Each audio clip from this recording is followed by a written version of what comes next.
नमस्कार। कभी सोचा है जब हम ऊनी स्वेटर उतारते हैं तो वो चट-चट की आवाज क्यों आती है?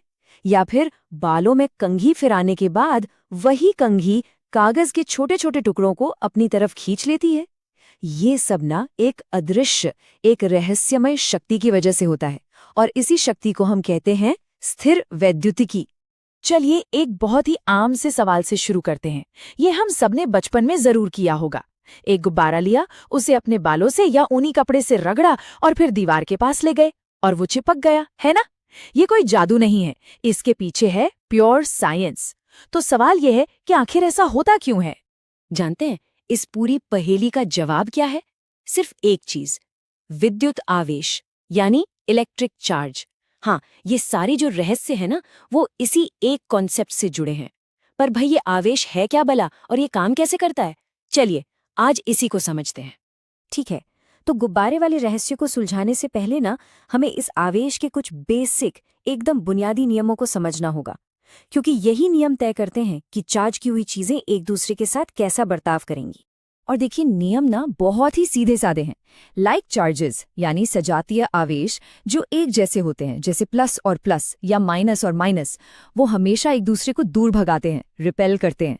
और अनलाइक चार्जेस यानी विजातीय आवेश जो अलग अलग हों, जैसे एक प्लस और एक माइनस, वो एक दूसरे की तरफ खिंचते हैं, अट्रैक्ट होते हैं। बस यही है इलेक्ट्रोस्टैटिक्स का सबसे फंडामेंटल रूल। सेम सेम दूर भागेंगे, अलग अलग पास आएंगे। तो अब जब हम ये बेसिक नियम समझ गए हैं तो चलिए वापस चलते हैं अपने गुब्बारे वाले सवाल पर। जब हम गुब्बारे को रगड़ते हैं तो असल में होता क्या है? वो चार्ज हो कैसे जाता है? इसका जवाब छिपा है इलेक्ट्रॉन्स के ट्रांसफर में।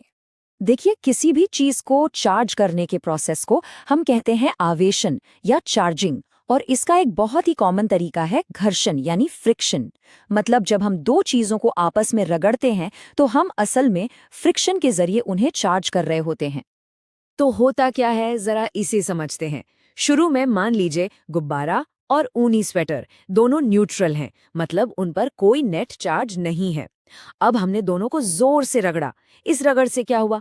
ऊन के कपड़े से कुछ इलेक्ट्रॉन निकलकर गुब्बारे पर कूद गए। तो नतीजा क्या निकला? गुब्बारे के पास अब एक्स्ट्रा इलेक्ट्रॉन हो गए, तो वो हो गया नेगेटिव चार्ज, और ऊन बेचारे ने अपने इलेक्ट्रॉन खो दिए, तो वो हो गया पॉजिटिव चार्ज। सिंपल। और ये एक बहुत बहुत जरूरी बात है, ध्यान से सुनिए। आवेश कहीं से पैदा नहीं हो रहा है, वो बस एक जगह से दूसरी जगह जा रहा है। इलेक्ट्रॉन्स का ट्रांसफर हो रहा है।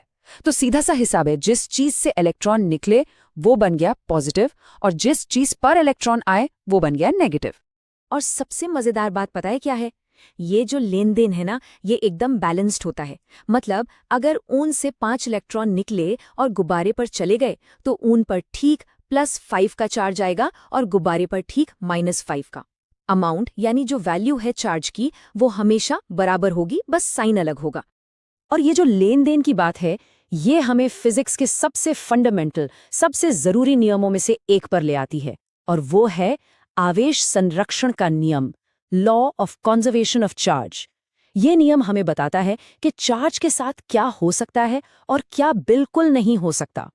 अब इस नियम को समझने के लिए ना हमें पहले एक टर्म समझना होगा, विलगित निकाय, या जिसे हम कहते हैं आइसोलेटेड सिस्टम। सोचिए एक कमरा है जो हर तरफ से पूरी तरह से बंद है, एकदम सील पैक। न कुछ अंदर आ सकता है, न कुछ बाहर जा सकता है। अब उस कमरे के अंदर जो कुछ भी होगा वो अंदर ही रहेगा। बस यही है एक आइसोलेटेड सिस्टम। जरा इस टेबल पर नजर डालते हैं। ये केमिकल रिएक्शन है। रिएक्शन से पहले देखिए हमारे पास एक पॉजिटिव चार्ज है +1 और एक नेगेटिव चार्ज है -1।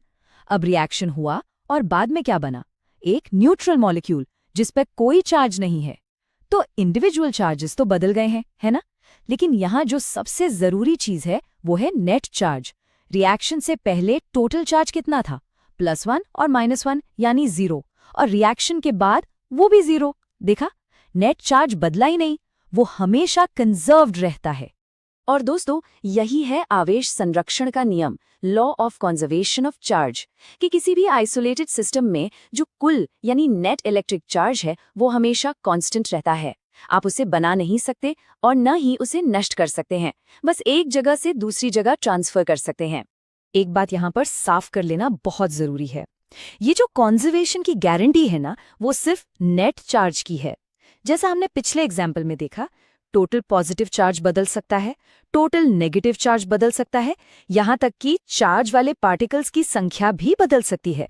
लेकिन इन सब बदलावों के बावजूद जो एक चीज नहीं बदलेगी, वो है सिस्टम का नेट चार्ज। तो पूरी कहानी का सार क्या है? चलिए सब कुछ जोड़ते हैं। जब हम गुब्बारे को ऊन से रगड़ते हैं तो हम कोई नया चार्ज बना नहीं रहे हैं। चार्ज तो पहले से ही वहां था, एटम्स के अंदर। रगड़ने से, फ्रिक्शन से बस वो पॉजिटिव और नेगेटिव चार्ज अलग अलग हो जाते हैं, सेपरेट हो जाते हैं। और नतीजा, एक चीज नेगेटिव चार्ज हो जाती है और दूसरी पॉजिटिव। और ये सारी बातचीत हमें एक बहुत ही गहरे, एक बहुत बड़े सवाल पर लाकर छोड़ देती है।